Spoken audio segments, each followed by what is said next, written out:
শিমের বিচি দিয়ে শুটকি মাছ ভুনা করেছি। আজকে লইট্টা শুটকি মাছ রান্না করব। এখানে লইট্টা শুটকি মাছ নিয়েছি। তো মাছটা আমি একদম ভালো করে ধুয়ে নিলাম। দেখুন একদম চকচক করছে ধোয়ার পরে। আর নিয়েছি শিমের বিচি। এবারে কড়াই তেল দিয়ে শুটকি মাছটা আমি ভেজে নিব তেলের মধ্যে। তো শুটকি মাছের একটা বাজে গন্ধ থাকে, এভাবে যদি তেলের মধ্যে ভেজে নেন তাহলে গন্ধটা কিছুটা দূর হবে। তো ভাজা হয়ে গিয়েছে, এবারে আমি নামিয়ে নিচ্ছি। এবার কড়াইয়ে তেল দিয়ে দিচ্ছি পেঁয়াজ বাটা, রসুন বাটা, আদা বাটা, লাল মরিচ বাটা, হলুদের গুঁড়ো, জিরের গুঁড়ো। এবার মশলাটা ভালো মতো কষিয়ে নিব। আমি একটু পানি দিয়ে মশলাটা আমি কষিয়ে নিচ্ছি।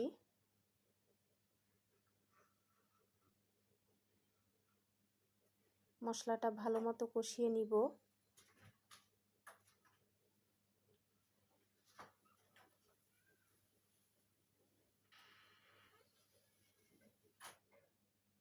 মশলাটা ভালো মতো কষিয়ে নিচ্ছি। পানি শুকিয়ে গিয়েছে, আবারও একটু পানি দিয়েছি। পানি দিয়ে মশলাটা কষিয়ে নিচ্ছি।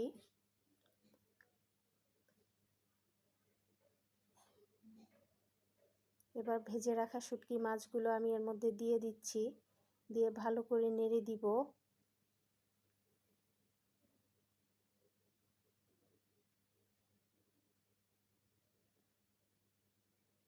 সামান্য একটু পানি দিচ্ছি যাতে নিচে লেগে না যায়। মশলাটা শুকিয়ে গিয়েছিল, পানি দিয়ে আবার একটু কষিয়ে নিচ্ছি। এবার দিয়ে দিলাম স্বাদ মতো লবণ। লবণ দিয়ে আবার ভালো করে নেড়ে দিব।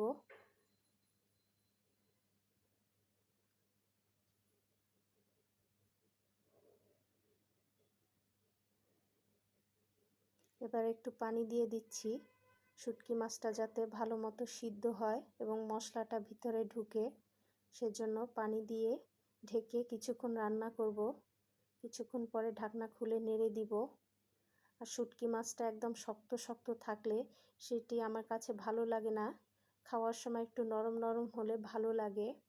তো অনেকে আবার একটু শক্তটা পছন্দ করেন, তারা পানিটা কম দিয়ে সিদ্ধ করবেন। আমার কাছে নরমটা ভালো লাগে, সেজন্য একটু পানি দিয়ে সিদ্ধ করে নিয়েছি।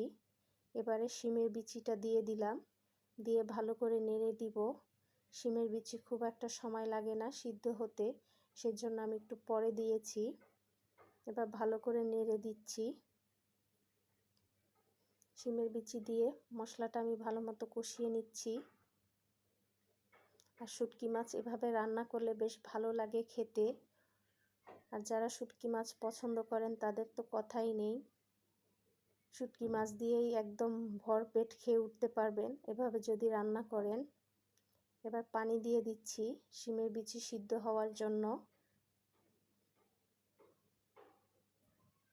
এবার ঢেকে দিব।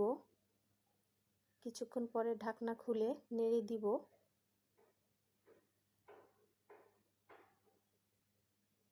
আবারও ঢেকে দিব। পানিটা যখন একদম কমে আসবে তখন নামিয়ে নিব। পানি কমে এসেছে, তেলটাও এভাবে বের হয়েছে, রান্না হয়ে গিয়েছে বুঝতে হবে। এবারে ধনিয়া পাতা কুচি দিয়ে নামিয়ে নিচ্ছি।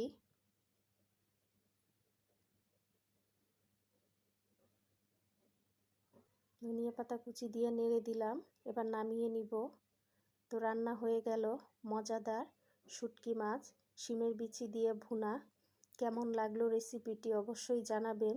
যদি ভালো লেগে থাকে ভিডিওটি শেয়ার করে অন্যকে দেখতে সুযোগ করে দিবেন।